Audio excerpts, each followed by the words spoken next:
Assalamualaikum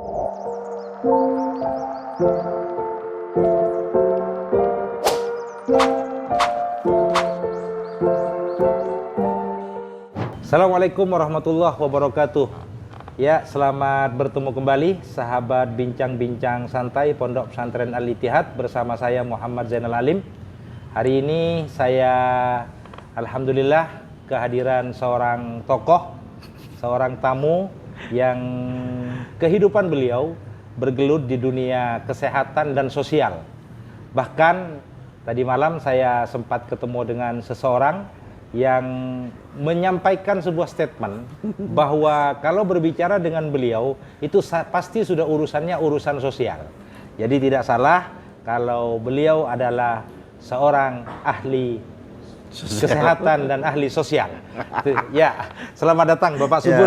Ya, salaman dulu. Oh iya. Ya. Terima kasih Pak Subur telah hadir di tempat kami di sini di podcast kami. Tentu nanti akan kami banyak bertanya. Mohon maaf jangan sampai bosan kalau kami tanyakan.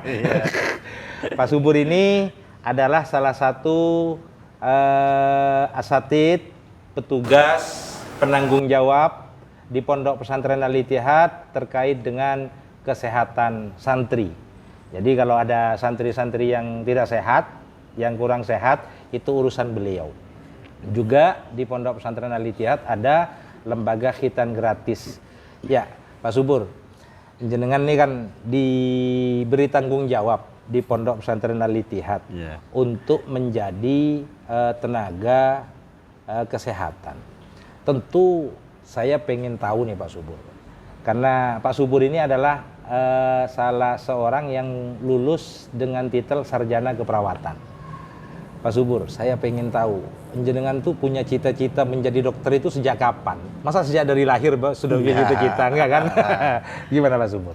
Ya kalau cita-cita perawat, apa ya? Ya senang aja. Waktu itu ada orang tua lagi sakit, terus sempet ke rumah sakit. Itu umur berapa itu?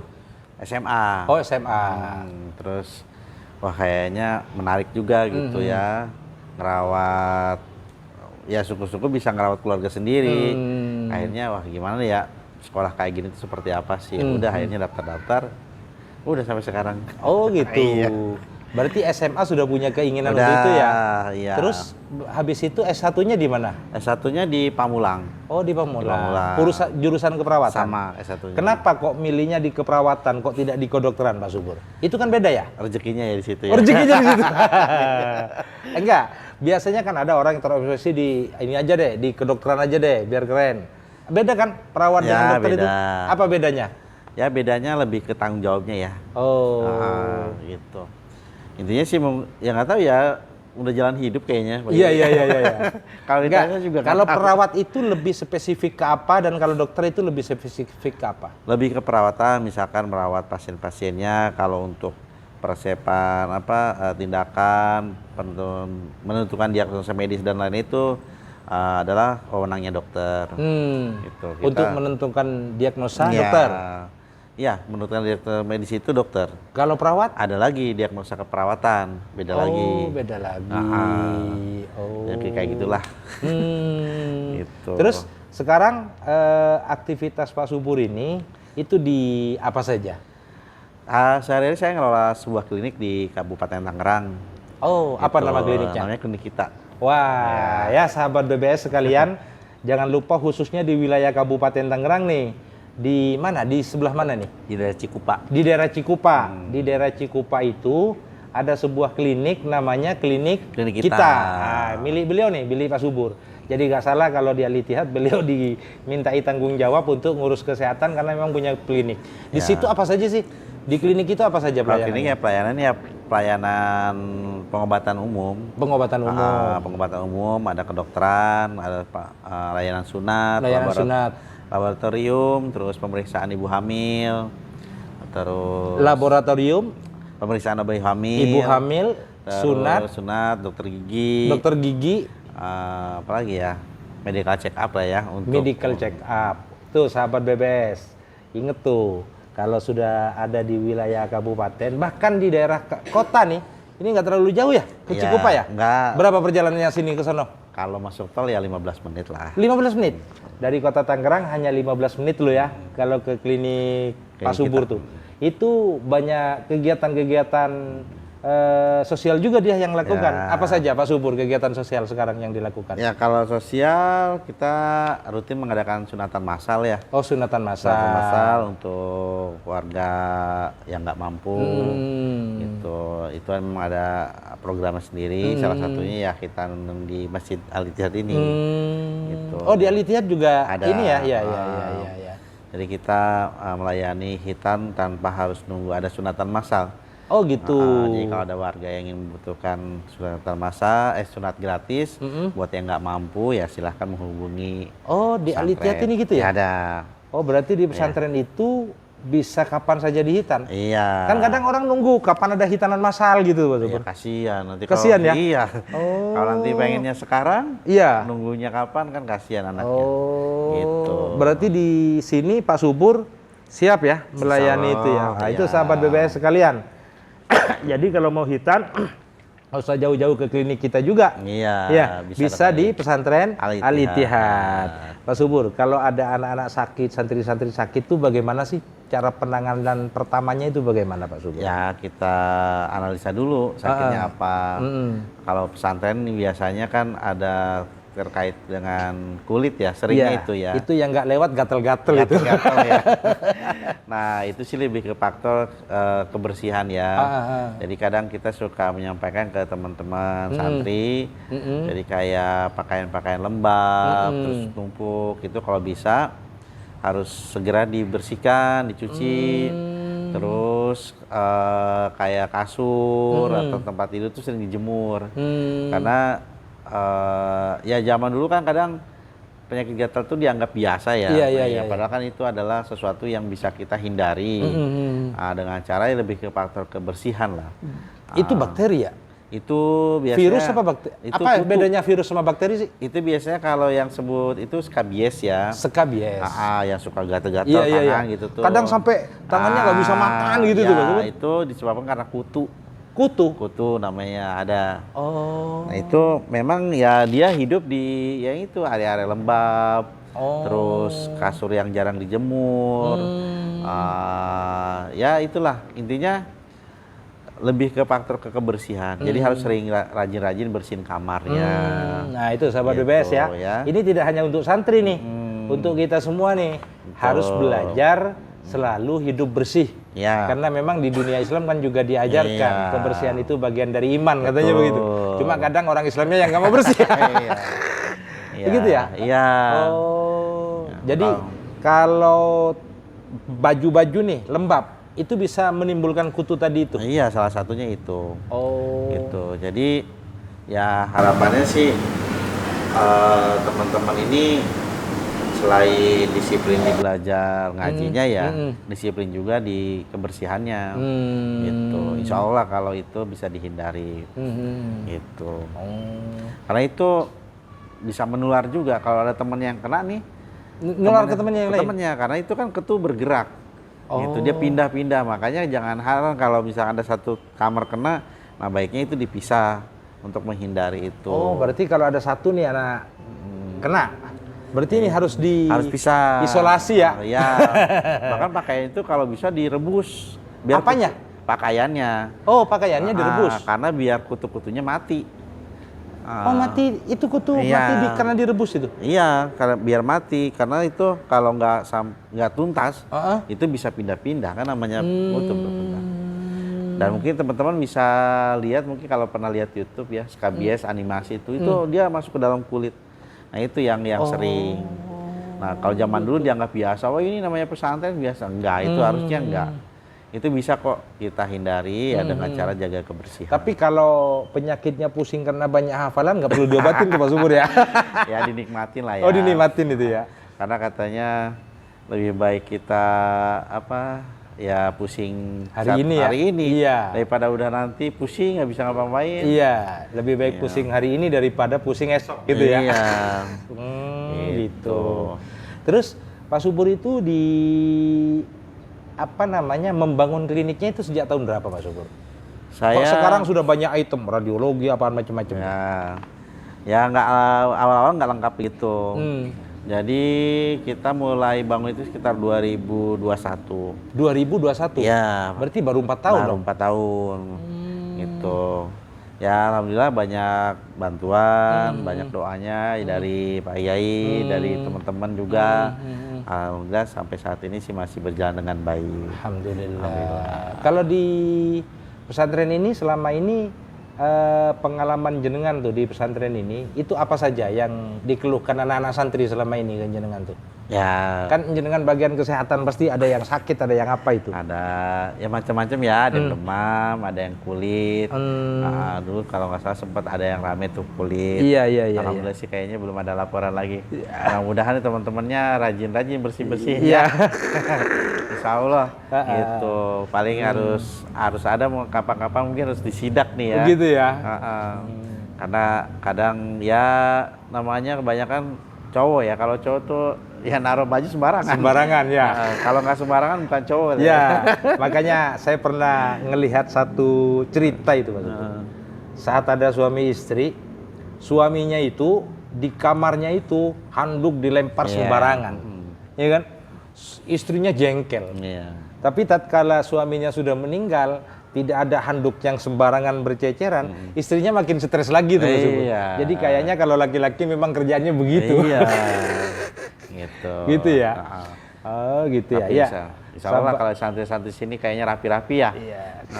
Alhamdulillah. Alhamdulillah. Itu santri sini itu rapi karena Pak Subur sebagai tenaga kesehatan yang terus melakukan kontrol terhadap anak-anak santri di sini. Pak Subur, sebenarnya yang rentan nih, selain penyakit kulit tuh Pak Subur, itu apa sih buat untuk anak-anak santri itu apa penyakit yang rentan, yang sampean pernah alamin di sini itu? Kalau kendala pesantren salah satunya itu aja sih, lebih ke kulit ya. Kulit ya.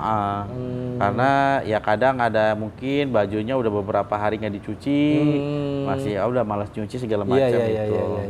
Kalau kayak makanan, diare, muntah-muntah sih jarang ya. Jarang ya. Jarang, lebih ke situ aja.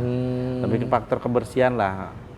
Kayaknya nggak cuma di sini mungkin ya. Hampir di beberapa tempat juga ada kayak sama gitu ya. Sama aja. Terus kalau tadi kata Pak Subur itu bahwa di Pondok Pesantren Al-Ittihad itu ada lembaga yang juga melayani masyarakat umum untuk berkhitan. Itu kira-kira dari tahun berapa dan kira-kira sudah berapa ini? Berapa orang? Pelayanan di khitan di sini? Iya. Berapa orangnya saya nggak hafal ya. Iya. Kayaknya udah cukup banyak. Sudah banyak ya? Cukup banyak gitu. Pernah nggak ada hitanan massal juga di? Pernah. Oh, pernah. Salah 2 kali ya kalau nggak salah. Oh, 2 kali ya? Di itu sampean sendirian tuh yang hitan? Sama teman-teman. Ada komunitasnya kali? Kebetulan, apa nama komunitasnya itu? Kebetulan kita tuh di Tangerang itu ada namanya Tim Sunat Tangerang. Tim Sunat Tangerang. Ya, jadi Tim Sunat Tangerang itu gabungan dari beberapa operator khitan yang ada di Tangerang. Nah, ada yang kerja di rumah sakit, di puskesmas, ada yang punya klinik sendiri. Oh, itu perawat-perawat semua itu? Ada perawat, ada dokter. Oh, ada dokter juga? Oh, dokter juga banyak kegiatan sosialnya ya? Ada. Apa memang ada tuntutan itu? Enggak sih, lebih ke panggilan ya kali ya. Panggilan hati ya? Karena tidak semua juga ada yang minat ikut. Karena kita memang tidak pernah ngajak-ngajak ya.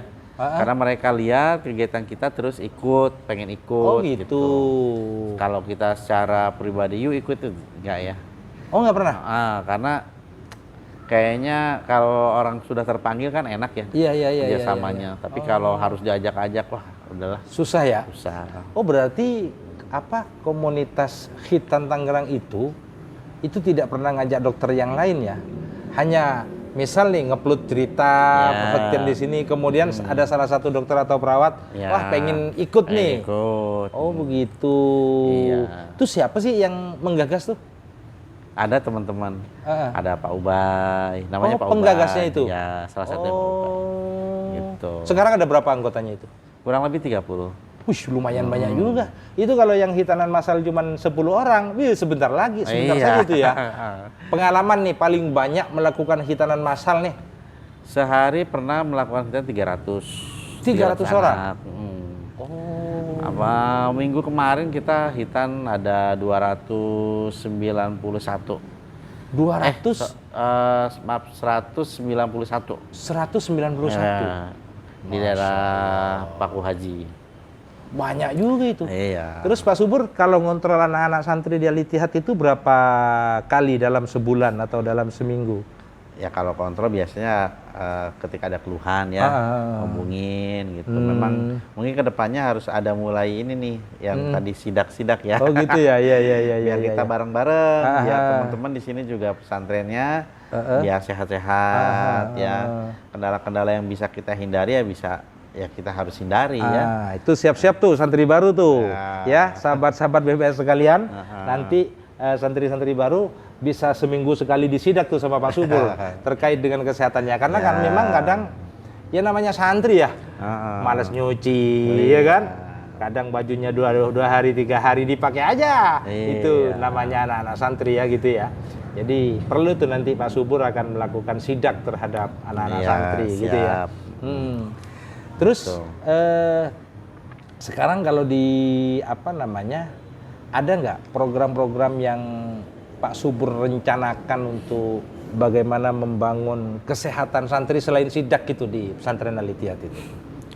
Ya mungkin kedepannya akan dibuatkan senam mungkin ya, senam atau mau lari pagi. Oh gitu, iya. Oh Pak Subur ini senang lari pagi ya? Iya. Ya. Oh, senang. Oh alhamdulillah. Nah kalau bisa juga kan tiap pagi lari pagi. Iya. Gitu. Di sini kan banyak fasilitas umum yang bisa digunakan ya. Kalau di sini kan bisa ke lapangan Abadiani tiap pagi habis sholat subuh. Gitu. Biar nggak tidur pagi ya? Iya. Gitu. Biasanya kalau Pak Subur itu olahraganya hari apa itu? Ya kalau olahraga sih kalau lagi ada waktu pagi hampir tiap hari. Hampir tiap hari. Ya jalan pagi aja Pak Yai. Jalan pagi. Ya mumpung masih kakinya masih bisa sehat ya.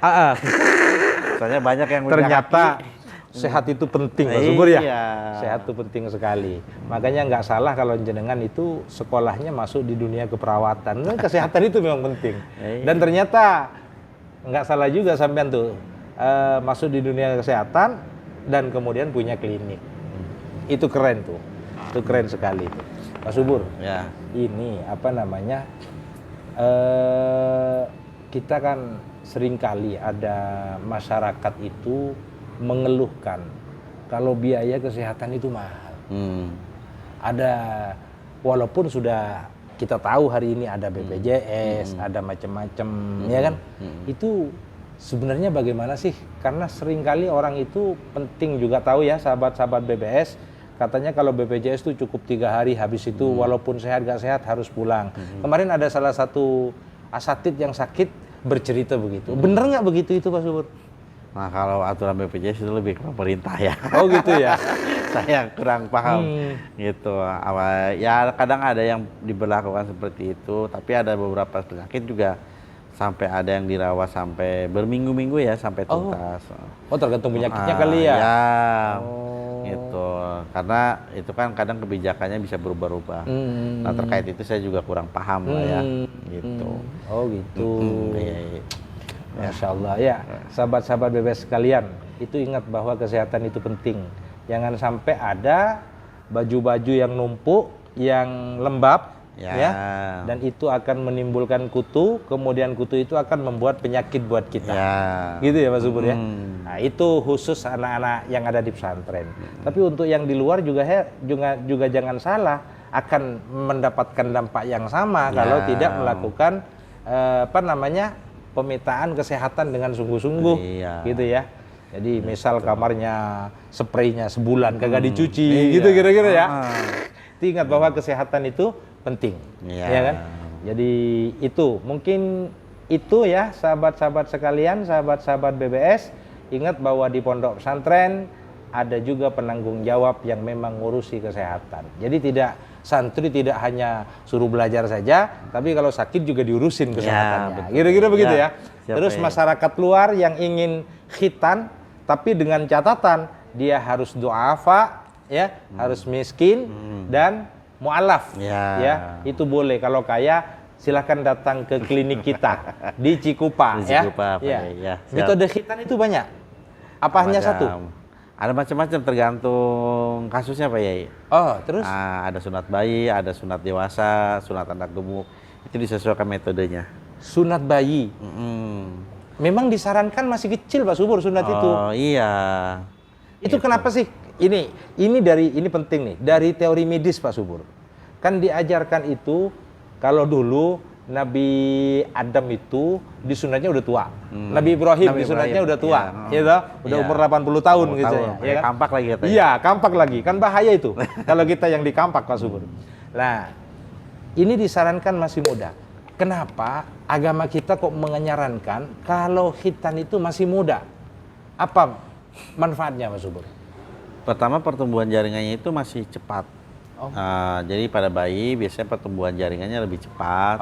Jadi proses penyembuhannya juga insya Allah jauh lebih cepat. Oh, itu. Memang walaupun tidak. tapi nggak kasihan, masih bayi umur 7 hari begitu. Nah, bayi itu juga menghilangkan trauma ya. Oh, Kan kalau bayi dia nggak tahu tuh lagi disunat apa enggak. oh iya benar. Tahu udah beres aja. Jadi nggak perlu dikasih hiburan macam-macam ya. Kalau udah gede kadang kan minta bonus. Betul. Saya mau khitan tapi dapat bonus handphone semuanya gitu ya. Kalau bayi ya udah terima beres lah Iya, ya. terima beres. Nah, itu proses penyembuhannya jauh lebih cepat, menghilangkan traumanya pas kahitannya gitu. Dan perawatannya jauh lebih simpel. Wow. Biasanya pakai metode apa kalau bayi itu? Sekarang ada metode ring, ada metode lem, tergantung Ring, lem, ada klem juga, Ada klem. tergantung ada berapa metode sih sebenarnya dalam khitan banyak itu? ya. Cuma balik lagi ke si operatornya nyamannya pakai apa atau si orang tuanya mintanya apa. Bukan, maksud saya teknik pemotongan kemaluan seorang laki-laki itu ya, khitan itu sebenarnya ada berapa teknik apa metodologinya gitu? Metodenya banyak, cuma balik lagi si operatornya menguasai nggak metode-metode itu. Ya, itu tadi ada yang lem, ada yang klem, ada yang ring, ada yang manual juga ada, jadi tergantung. Tapi nggak kayak dulu ya. Kalau dulu kan Iya. dikasih kayu, dimasukin begini, diiris Ya, begini itu. betul. Enggak ya? Enggak, sekarang Oh, insya Allah enggak jauh lebih aman. Ada yang katanya khitan sekarang sudah langsung bisa jalan. Ya pada dasarnya semua sekarang metode bisa langsung aktivitas ya. Jadi sunat itu si pasiennya bisa langsung aktivitas. Kalau sembuh sih tetap tunggu 7-10 hari. Oh. Gitu. Saya dulu anak saya di khitan, saya tirakat tiap malam Pak Subur. Ngipasin itu Pak Subur. Iya, Sekarang udah nggak ada begitu udah ya? nggak ada. Masya Allah. Udah Itu salah satu hebatnya teknologi. Ya. Dan teknologi itu adalah bagian dari ilmu Allah. Yang begitu cepat perkembangannya. Begitu dahsyat. Makanya nggak salah kalau kita harus banyak belajar ilmu pengetahuan. Iya. Insya Allah akan dijamin hidupnya nyaman, Amin. berkah, ya kan? Amin. Ya, terima kasih. Ya. Terima kasih Pak Subur ya. Ya, sama-sama, Sudah Pak. bisa hadir ke sini. Ya, Pak. Terima kasih. Ya. Sahabat-sahabat BBS sekalian, perlu saya sampaikan bahwa hari ini kita ketemu dengan Bapak Subur yang memang memiliki keahlian di dunia kesehatan. Ingat, di Pondok Pesantren Al-Ittihad juga ada lembaga khitan dan lembaga kesehatan. Yang mau konsultasi silakan langsung ke Pak Subur.